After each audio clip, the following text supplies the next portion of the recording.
오늘 이 시간은 영에 속한 사람이라는 제목으로 말씀의 은혜를 나누도록 하겠습니다.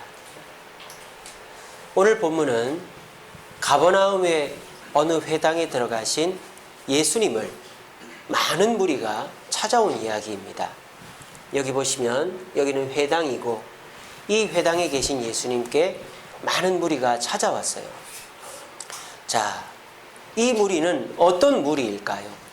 첫째로 이 무리는 믿음 있는 무리입니다. 30절 보십시오. 우리가 보고 당신을 믿도록, 그러니까 이 무리는 예수님을 믿고 싶은 사람들이에요. 그리고 믿는 사람이에요. 우리가 당신을 믿도록 행하시는 표적이 무엇입니까? 하시는 일이 무엇입니까? 우리에게 믿음을 달라고 지금 구하고 있는 믿음 있는 사람들입니다.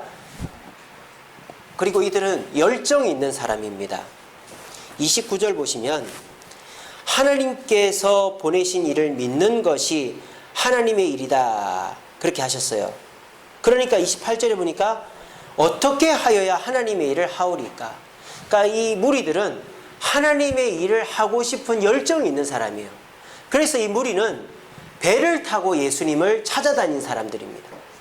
예수님께서 배를 타고 가셨다는 얘기를 듣고는 배를 타고 예수님을 찾아다니다 못 찾아가지고 수소문해 보니까 가버나움의 어느 회당에 계시다.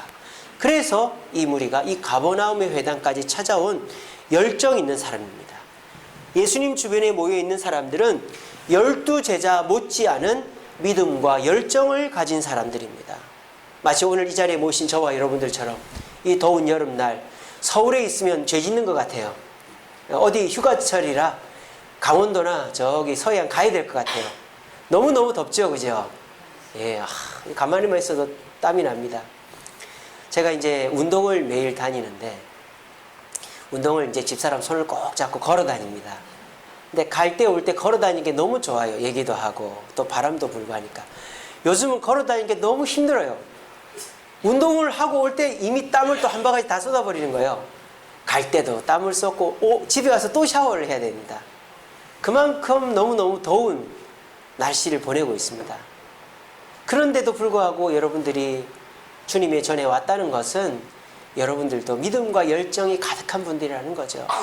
또 이번 한 주간 휴가를 보내신 분들은 휴가 사고 없이 잘 다녀오게 된 거 감사합니다. 제가 새벽마다 기도했습니다. 그리고 휴가를 사실 주일까지 껴서 보낼 수도 있는데 휴가를 보내더라도 주일을 지키려고 금요일까지 토요일까지 휴가 보내고 오신 분들 참으로 감사를 드립니다. 그러므로 여러분들이 믿음과 열정이 있는 사람이라는 거예요. 그런데 예수님은 이 사람들을 그렇게 달가워하지는 않습니다. 물론 여러분들을 달가워하지 않는다는 얘기는 아닙니다. 오해하지 마십시오. 예수님은 이 무리를 달가워하지 않아요. 왠지 아세요? 이 무리는 무엇 때문에 온 사람들이냐? 이것 때문에 온 사람들입니다. 이게 어떤 사건입니까? 그렇죠. 오병이어의 사건입니다. 예수님께서 벳세다 들판의 사람들에게 말씀을 전하시는데 저녁이 되어가지고 식사 때가 되니까 이제 수근수근 하는 거예요. 그래서 제자들이 예수님 이 사람들 밥 줘야 안 되겠습니까? 어떻게 하죠? 가서 사 먹게 하죠. 이랬더니 너희들이 먹을 걸 줘라 그랬어요. 그러니까 한 제자가 계산해보니까 돈이 엄청 들겠는데요? 그러는 거예요. 그때 한 꼬마가 예수님께 나와가지고 예수님 요거라도 드세요. 이러는 거예요.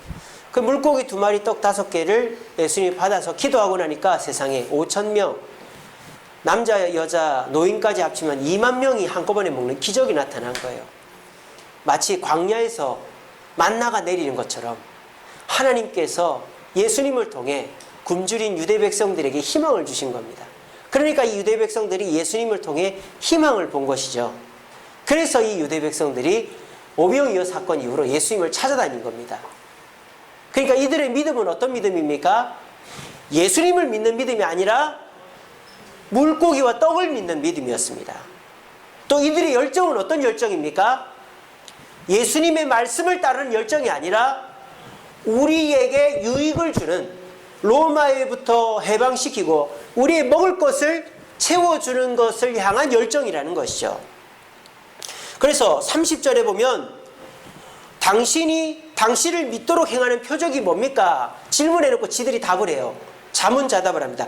30절에 우리에게 주실 표적이 뭡니까? 해놓고 뭐라고 답을 합니까? 31절에 보니까 우리 조상들은 광야에서 떡을 공짜로 먹었다는데요. 이렇게 얘기합니다. 이게 뭔 말입니까? 예수님도 우리한테 그렇게 떡을 주실 거지요. 이런 뜻이죠. 그러니까 속으로 기대감을 갖고 질문한 거예요. 그러니까 예수님은 오병이어의 사건처럼 조금만 있어도 많은 사람을 먹일 수 있으니까 이제 우리가 굶주리지 않게 하시고 로마를 물리쳐서 우리에게 자유를 주실 뿐이지요. 그 표적을 우리에게 보여주실 것이지요. 이 열정을 가지고 있었던 거예요.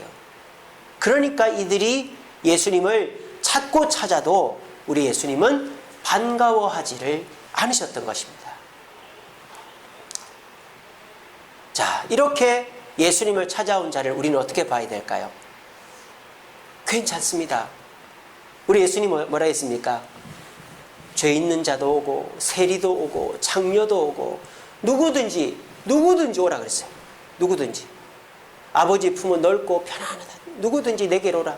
내가 너희를 쉬게 하리라. 수고하고 무거운 짐 지자들아 나에게 오라. 예수님은 동성애자도 오고 마약하는 사람도 오고 알코올 중독자도 오고 살인자도 오고 뭐 감옥 갔다 온 사람도 다 예수님께 와도 돼요. 단 변화가 돼야 되는 거예요. 변화가. 동성애자가 교회 와서 예수 믿는 것까지는 좋지만 다른 사람하고 동성애를 하려고 하면 내보내야 되는 거예요. 마약하는 사람이 교회 오는 건 좋지만 와서도 마약을 못 끊으면 내보내야 되는 거예요. 교회는 출교라는 권징이 있습니다. 누구든지 와도 되지만 예수님의 말씀대로 변화되지 않으면 나가야 되는 거예요. 오늘 예수님은 이 많은 무리를 받아주십니다. 그리고 오늘 예수님은요, 이 무리를 대충 대하는 게 아니에요. 오늘 여기 보면요, 예수님이 얼마나 진지하게 말씀하시는가를 알 수 있어요. 26절에 보세요. 예수님께서 대답하여 이르시되 내가 뭐로? 진실로 이런 표현 잘 안 하십니다. 진실로 또 한 번만 하시는 게 32절에도 보세요. 예수께서 이르시되 내가 진실로 예수님은요 지금 대충 아유 이 떨거지들 또 날 쫓아왔네. 떡이나 바라는 놈들, 헛된 꿈이나 꾸는 놈들 떨어져 이러는 게 아니라 정말 이 무리를 불쌍히 여기는 마음으로 변화시키려고 진실로 얘기하십니다. 그리고 예수님이 이 말씀하십니다. 뭐라고 하십니까? 나는 뭐다? 생명의 떡이다. 여러분 이 말씀이 얼마나 위대한 말씀인지 아십니까? 자기를 드러내는 말씀이에요. 여러분 모세가 떨기나무 불꽃 속에서 하나님을 만났을 때 하나님께 질문합니다. 당신은 누구입니까? 그때 하나님 뭐라 합니까? I am that I am. 나는 스스로 있는 자다. 그러는 거예요. 하나님이 자신을 밝힌 최초의 장면이 그 장면입니다. 구약에서 하나님께서 모세에게 자기의 본성과 자기의 민낯을 그대로 밝힌 것이 모세에게 처음으로 밝혔다면 신약에서 예수님께서 자신을 밝히신 것이 바로 이 장면이라는 거예요. 나는 생명의 떡이다. 너희들이 나를 먹어야 너희들이 구원 얻을 수 있다. 여기서 먹는다라는 것은 문자적으로 해석하면 안 되죠. 너희들이 날 뭐 해야? 믿어야 구원 얻을 수 있다라는 그 상징적인 비유적인 의미죠. 여기서 예수님은 대충 얘기하고 있는 거 아닙니다. 진실로를 두 번이나 얘기했고 내가 생명의 떡이다. 자신을 온전히 드러내는 예수님 자신을 오픈하는 그런 놀라운 고백을 하시는 거예요. 만약에 여기에서 치질이 있는 분이 있다. 저 치질 있습니다 하실 수 있는 분 있습니까? 저는 치질이 없습니다. 예. 사실 그렇게 하기 쉽지 않잖아요. 자기를 드러내는 것은 쉽지도 않고 그렇게 할 필요도 없는 거예요. 오프라 윈프리라는 미국의 영향력 1위 여자가 있습니다. 그 여자가 왜 그렇게 인기 있습니까? 자기가 어렸을 때 당한 그 아픔을 솔직하게 고백했기 때문이에요.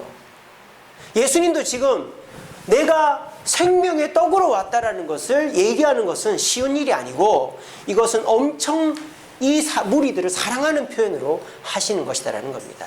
오늘 주님도 오늘 이 자리에 모신 저와 여러분들을 사랑하는 줄로 믿으시길 바랍니다. 그리고 여러분들을 사랑해서 부족한 저를 세워 오늘 이 말씀을 전하고 있는 것입니다.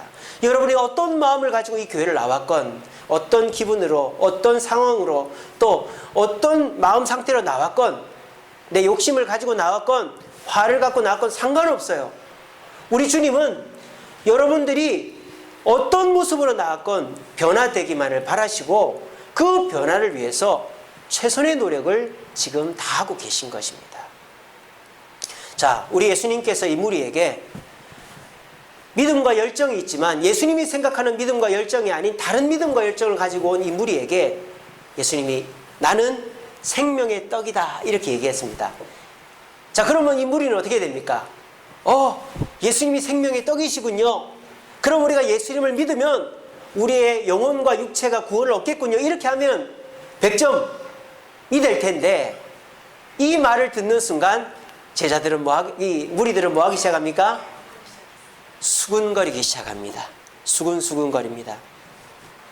42절에 보세요. 이는 요셉의 아들이 아니냐. 그 부모를 우리가 아는데 어떻게 지가 하늘에서 왔다고 하느냐. 막 수군거리는 거예요. 여기 갈릴리 지역은 뭐 다 서로 알고 있으니까 나사렛이나 가버나움이나 그 근처니까 다 안단 말이에요. 자, 이 사람들이 수군거린 이유는 생명의 떡이라고 한 것뿐만 아니라 또 예수님이 다른 말씀을 하셨어요. 38절에 보면 내가 하늘에서 내려온 것은 내 뜻을 행하려 함이 아니요 나를 보내신 이의 뜻을 행하려 함이다.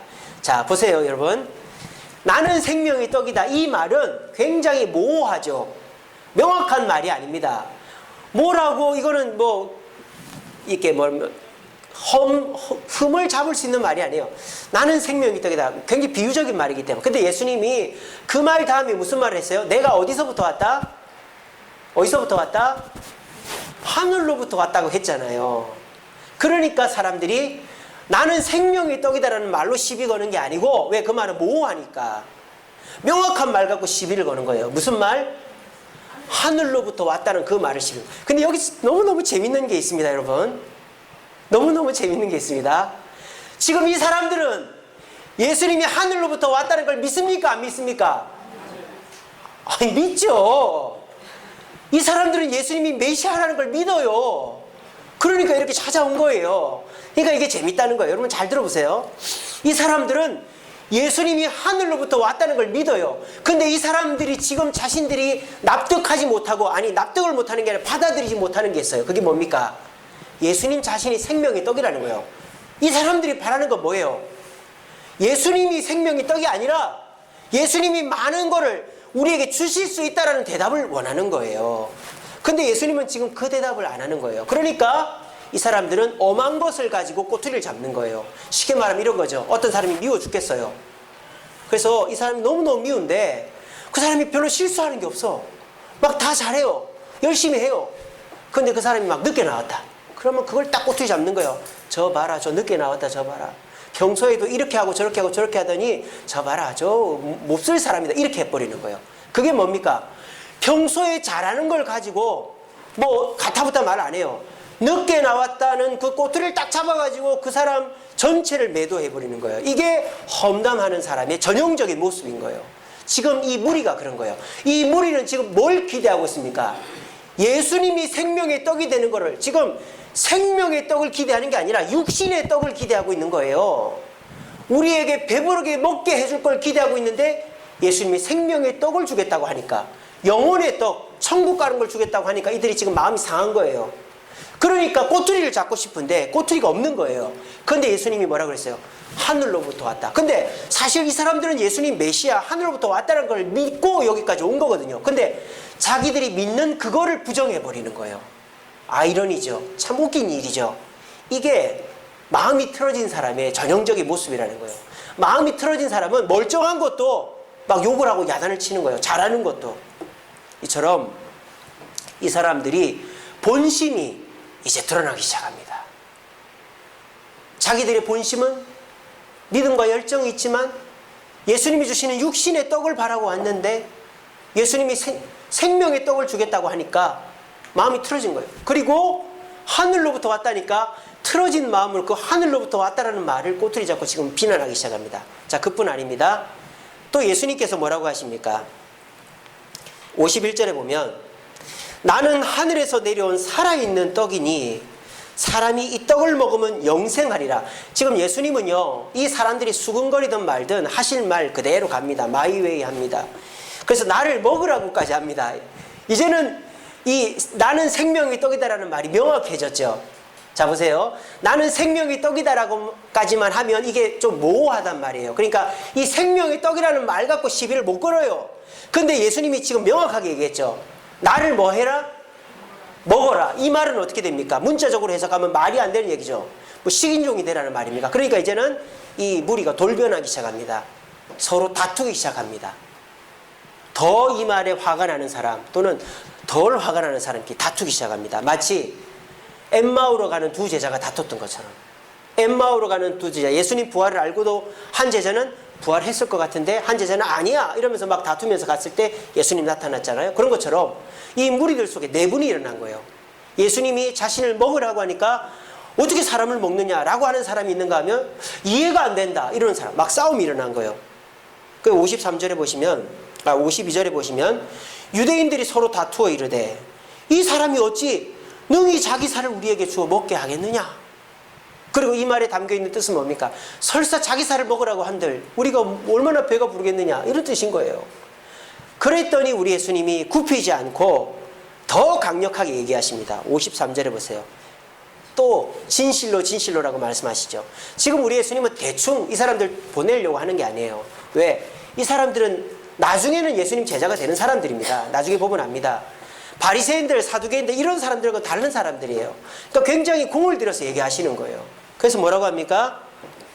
진실로 진실로 너에게 이르노니 인자의 살을 나의 살을 먹고 마시지 않는 자는 생명이 없다. 그리고 내 살을 먹고 마시는 자는 영생을 가졌다. 이렇게 얘기를 하는 거예요. 이렇게 얘기를 했더니 결과적으로 어떻게 됩니까? 사람들이 떠나갑니다. 근데 이 떠나가는 사람들 중에는 어떤 사람들도 있느냐? 66절에 보세요. 그때부터 그의 뭐 중에서? 제자 중에서 많은 사람이 떠나갔다. 예수님의 제자는 12명만 있는 게 아닙니다. 예수님의 제자는 뭐 70명, 300명 많이 있습니다. 근데 그 12명은 어떤 제자? 예수님이 뽑은 제자. 나머지 제자는 어떤 제자? 다른 제자. 그러니까 지금 12제자 외에도 12제자 못지않게 주님을 사랑하고 헌신하고 동역하는 자들이 많았단 말이에요. 근데 그들이 지금 떠났다라는 거예요. 참 이거 어떻게 우리가 받아들여야 될까요? 만약에 이런 일이 교회에서 일어났다. 그러면은 이제 장로님들이나 권사님들이 찾아와서 목사님 좀 적당히 좀 하시죠. 꼭 저 사람들 보내야 되겠습니까? 그냥 저 사람들 그냥 맞춰주고 받아주면 되는 거 아닙니까? 저 사람들 꼭 보내야 됩니까? 그렇게 할 수 있겠죠. 근데 예수님은 변화되지 않는 자는 떠나려면 떠나라 이거예요. 떠나려면 떠나라. 변화되든지 머물든지. 근데 재밌는 일은 뭘까요? 이 떠난 사람들은 나중에 예수님의 제자가 됩니다. 왜? 이 사람들은 지금 그때 당시에는 자신의 마음속으로 말씀을 받아들이지 않았기 때문이지만 이 사람들이 말씀을 받아들이고 나니까 예수님을 믿고 이해됨으로 나중에 예수님의 제자가 되는 거예요. 그 증거가 뭐예요? 초대교회인 거예요. 여러분 초대교회가 어떻게 생긴 겁니까? 무슨 베드로가 설교 잘해서 생긴 겁니까? 스데반이 순교해서 생긴 거 아닙니다. 오병이어의 기적을 경험한 사람들 제가 볼 때는 다 예수님의 초대교회 성도들이 됐다고 봅니다. 이들이 처음에는 먹을 것을 쫓다가 예수님 말씀이 자기 머리로 이해가 안 돼서 떠났지만 나중에 예수님 부활하신 걸 보고 부끄러워하며 다시 교회로 찾아온 사람들인 거예요. 그런데 결과적으로 볼 때 어떻게 돼야 됩니까? 변화돼야 돌아올 수 있는 거예요. 지금 우리 주님은 변화되지 않는 자는 있을 수 없다라고 말하는 거예요. 왜? 그 사람은 어떤 사람이기 때문에? 육에 속한 사람이기 때문입니다. 교회에는 두 종류의 사람이 있습니다. 첫째로는 육에 속한 사람들이죠. 교회는 육에 속한 사람들이 모인 곳입니다. 자기의 꿈을 가지고 자기의 목표를 가지고 자기의 소원을 가지고 모이죠. 자기 육체적인 목표를 가지고 모입니다. 그런 사람들이 모여서 말씀을 듣습니다. 말씀을 듣는데 어떤 사람은 수군거립니다. 어떤 사람은 막 화를 냅니다. 어떤 사람은 심지어 예배 시간에 자리를 박차고 나가는 사람도 있습니다. 그런 사람은 왜 그럴까요? 내 생각과 다르기 때문입니다. 내 기대와 다르기 때문입니다. 내 목표와 다른 말을 하기 때문입니다. 그렇게 해서 떠나가 버리면 그 사람은 절대 변화가 될 수가 없는 거예요. 그리고 오늘 이 자리에 앉아 계시지만 예수님의 말씀을 하나님의 말씀으로 받아들이지 않고 내 생각으로 이렇게 저렇게 판단하고, 그리고 내가 변화되기보다 말씀이 변화되기를 바라는 분, 저런 말씀은 좀 안전했으면 좋겠다, 저 귀에 거슬리네, 내가 듣기 좋아하는 것만 해주면 안 되나, 이러는 분들은 결과적으로 내 생각을 바꾸지 않으면 육에 속한 사람이므로 우리 주님이 결코 머물게 하지를 않는다는 것입니다. 괜찮습니다. 교회는 육에 속한 사람들이 모이는 곳이니까요. 하지만 교회는 어떻게 돼야 됩니까? 육에 속한 사람이 영에 속한 사람으로 변화되어야 되는 것입니다. 저는 오늘 이 자리에 모이신 모든 분들이 영에 속한 사람이 되어가고 있는 줄로 믿습니다. 여러분, 우리는 영에 속한 사람이 되어야 됩니다.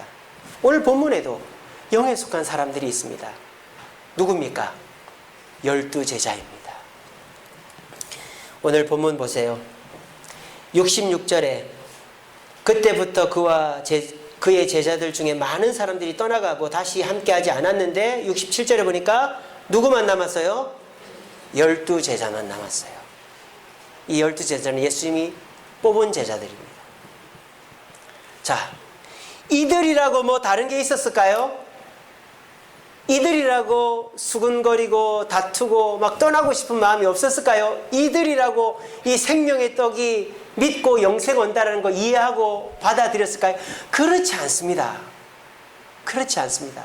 12제자가 오히려 더 떠난 무리들보다 더 뭐 대단한 사람은 아닙니다.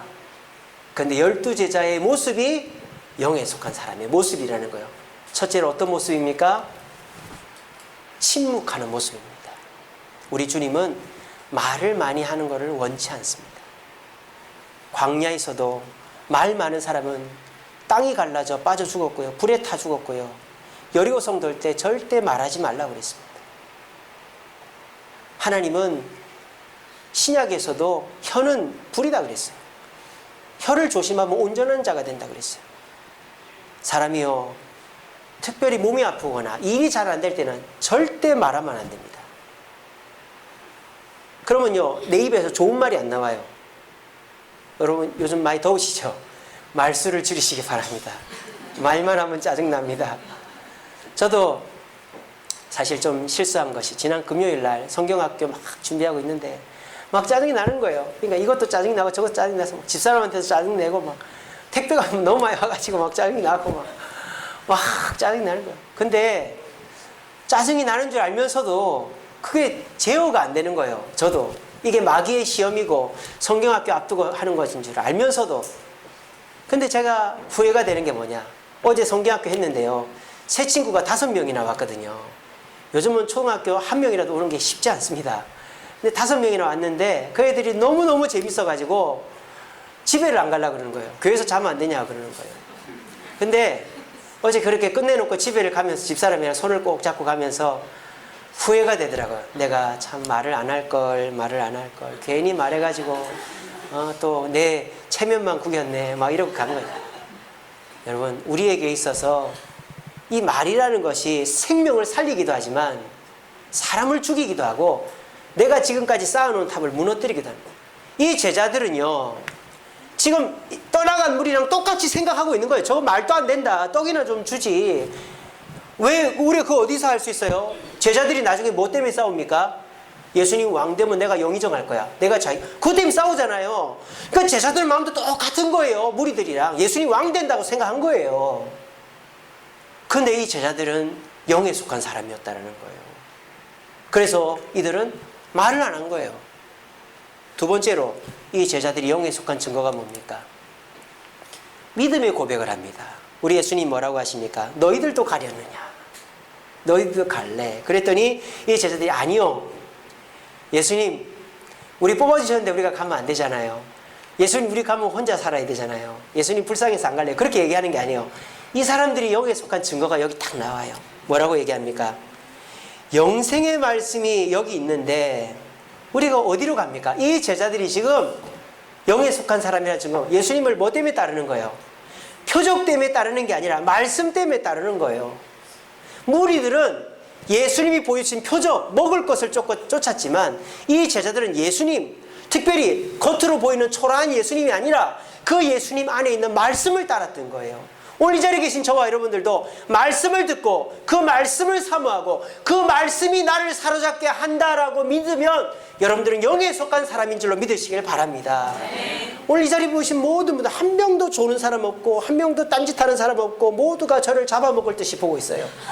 제가 혹시라도 잘못하면은 저는 큰일 납니다. 여러분들이야말로 영에 속한 사람들이에요. 정말 영에 속한 우리 주세움교회 성도들입니다. 그럼 여러분들이 어떻게 해야 됩니까? 머물러야 되는 거예요. 머물러야 되는 거예요. 이 제자들은요, 그 고백을 하고 머물렀습니다. 예수님 곁에서. 그리고 그 예수님의 말씀을 계속 들었습니다. 물론 실수 있었죠. 예수님 십자가 달릴 때 떠나갔죠. 하지만 다시 부끄러워하며 다시 돌아와서 목숨을 내어놓았습니다. 이것이 영에 속한 사람의 모습이다.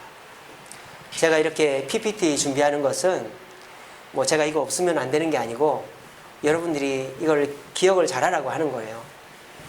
딱 보시면 설교가 그대로 요약이 딱 되잖아요. 그죠? 그렇게 하라고 하는 거니까 이게 스마트폰을 딱 찍어 가시면 이것만 딱 보면 설교가 다 떠오를 겁니다. 육에 속한 사람들은 예수님을 향한 믿음과 열정이 있습니다. 하지만 자기 생각이 앞서기 때문에 예수님의 말씀을 들어도 수군거립니다. 또 화가 납니다. 그 자리를 박차고 나가버립니다. 왜? 내 생각이 강하고 예수님의 말씀을 따르는 게 아니라 예수님이 보여주는 표적, 기적이나 신기한 것이나 또 짜릿한 것을 쫓기 때문입니다. 하지만 영에 속한 사람은 어떻습니까? 겉으로 볼 때는 우리랑 똑같습니다. 뭐 다를 거 없습니다. 우리보다 더 못한 사람일 수 있습니다. 하지만 영에 속한 사람은 말을 많이 하지 않습니다. 그리고 영에 속한 사람은 말씀을 사모하고 그 말씀으로 고백합니다. 그리고 자리를 떠나지 않아요. 속담에 구르는 돌에는 이끼가 끼지 않는다 그런 말이 있는데 우리나라에서는 그거를 이끼가 안 껴야 된다 이렇게 해석을 하기도 하더라고요. 그러니까 자꾸 움직여야 이끼 같은 더러운 게 안 낀다. 그런데 영국에서는 그게 이끼가 좋은 거예요. 돌이 가만히 있어야 이끼가 낀다 이런 뜻으로 해석을 하더라고요. 저와 여러분들도 마찬가지입니다. 가만히 있어야 돼요. 직장도 3년 5년은 다녀야 내가 거기서 뭘 배우기도 하고 결혼해서도 평생을 같이 살아야 내가 죽을 때까지 내 간호사가 되고 또 내 의사가 되고 나한테 여보 약 먹어요 약 주고 하는 사람이 옆에 있는 거예요. 세상에 거저되는 일은 없어요. 근데 중요한 것은 이랬다 저랬다 해가지고는 아무것도 얻어지는 게 없다라는 거예요. 가만히 한 자리에 있을 때 뭐가 돼도 되는 거예요. 오늘 이 자리에 모신 저와 여러분들은 이 자리에 말씀을 들으러 오셨습니다. 그 말씀이야말로 우리를 변화시키는 것입니다. 여러분 공부를 왜 합니까? 물론 모르는 것을 배우려고 합니다. 근데 그거는 아주 기초적인 공부예요. 여러분 대학원 공부는 어떻게 하는지 아세요? 내가 공부를 다 해가지고 가요. 대학원 공부는. 제가 대학원을 3개를 다녔잖아요. 대학원 공부는 내가 어떤 분야를 정해놓고 공부를 다 합니다. 그리고 내가 그 분야에서 연구하고 싶은 하나의 그 제목을 딱 정하는 거예요. 그리고 그 연구하는 분야의 권위자에게 어프로치를 하는 거예요. 내가 신청을 하는 거예요. 그래서 그분한테 내가 이제 수강을 하는 거죠. 대학원을 가는 거예요. 석사, 박사 과정을 하는 거예요. 그러면은 그 교수님한테 뭘 배우는지 아세요? 내가 전공하고자 하는 기초 분야를 배우는 게 아니에요. 내가 배운 거를 검증하고 내가 잘못 알고 있는 거를 변화하고 업그레이드 하러 가는 거예요. 여러분 진짜 공부는 내 것을 변화시키는 게 진짜 공부입니다. 아니 모르는 거 아는 거는 책 보면 되고 강의 들으면 돼요. 그거 공부 아니에요. 그거는 초보적으로 하는 거예요. 진짜 공부는요. 대학원 가서 하는 진짜 공부는 내가 아는데 내가 안다고 생각했는데 이 정도면 완벽하다고 생각했는데 나에게도 허점이 있구나. 내가 해결하지 못하는 부분을 저분이 알고 있구나. 저분이라면 이거를 고쳐. 그런 공부가 진짜 공부예요. 여러분들 모르는 게 있습니까? 지금 나이가 60, 70이 되시고 세상을 얼마나 오래 사셨고 또 사회적으로도 보면 선생님도 계시고 또 뭐 교수님도 계시고 뭐 사장님도 계시고 뭐 자기가 자기 분야에서 다 뭐 이룰 만큼 이루신 분들이잖아요. 근데 여러분들이 왜 여기 와서 이 말씀을 듣습니까? 성경을 몰라서 듣습니까? 오늘 이 말씀 여러분 모릅니까? 생명의 떡 이 말씀 한 번도 안 들어봤습니까? 저도 이 설교 한 2번이나 했는데요. 여러분 이 말씀 왜 듣습니까? 내 생각을 변화시키려고 듣는 거예요. 여러분 교회는 내가 변화되어야 되는 곳입니다. 몰랐던 거 아는 데가 아니에요. 몰랐던 거 알려고 오면 우리는 이 교회 한 5년만 나오면 됩니다. 목사 설교 5년 지나면 똑같습니다. 그래서 목사님들이 5년 지나면 그거 뭐 이렇게 예화만 바꿔서 하고 이런답니다. 저는 그렇게 하지 않겠습니다, 여러분. 인터넷에 다 있으니까 한번 찾아보시죠. 여러분, 교회 모르는 거 배우려고 오면 5년만 지나면 끝나요. 그래서 이런 분들이 계세요. 어느 교회 나갔는데 처음에는 막 재미가 있습니다. 이 사람도 사귀고 이 세미나도 듣고 이 제자 훈련도 하고 막 목사님 설교도 막 재밌고 한 3, 4년 재밌게 신앙생활합니다. 근데 한 4, 5년 되니까 이 사람도 짜증이 나고 저 일도 싫고 막 실정도 나고 목사님 설교 똑같고 이러니까 또 다른 교회 가버립니다. 이 교회 같아 저 교회 같아 이러는 분들이 계세요. 그렇게 해가지고는 배우는 데서만 끝나는 거예요. 변화가 안 일어나. 이 변화가 왜? 내 생각대로 신앙생활하기 때문에. 여러분 신앙생활은 한 곳에 머물러 하는 거예요. 죽을 때까지. 그리고 하나님의 말씀 속에서 나를 변화시키는 게 영에 속한 사람, 진정한 신앙인의 모습이 되는 것입니다. 오늘 이 자리에 계신 모든 분들은 말씀 속에서 나를 변화시켜가는 분들인 줄로 저는 확신합니다. 여러분 자신의 마음속에 걸리는 것이 있습니까? 지금 속으로 수근수근 하십니까? 속으로 다투고 있습니까? 떠나고 싶은 마음이 있습니까? 마귀가 주는 마음인 줄 믿으시길 바랍니다. 그런 마음이 드시면 여러분들은 말씀을 제대로 듣고 있는 것입니다. 그 속에서 승리하면 여러분은 용에 속한 사람이 되어서 말씀만을 붙잡고 하나님 은혜로 변화되어져서 과거의 삶을 부끄러워하고 하나님이 주시는 은혜를 향해 나아갈 수 있는 분들이 되는 것입니다. 오늘 자리에 모인 모든 분들은 영에 속한 사람 되어 변화되어서 나를 변화시켜 주신 주님 감사합니다라고 고백하고 많은 사람들로부터 왜 이렇게 변했어요? 라고 인정받을 수 있는 저와 여러분 되기를 간절히 바랍니다. 아멘. 말씀을 맺겠습니다. 우리 같이 읽어봅시다. 시작.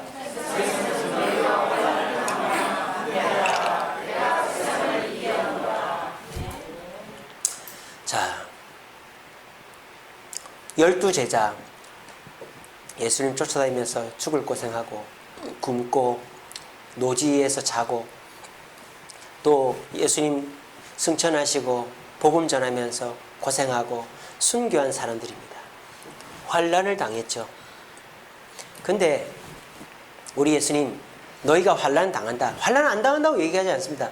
여러분 우리 주세음교회 나오는 게 뭐 편안하고 행복하고 뭐 모든 것이 만족스럽진 않잖아요. 내가 좀 혼자 있고 싶고 좀 내가 따로 앉고 싶어도 뭐 다닥다닥다닥 붙어 앉아야 되고 자리라도 없습니까? 좁아가지고 막 힘들잖아요.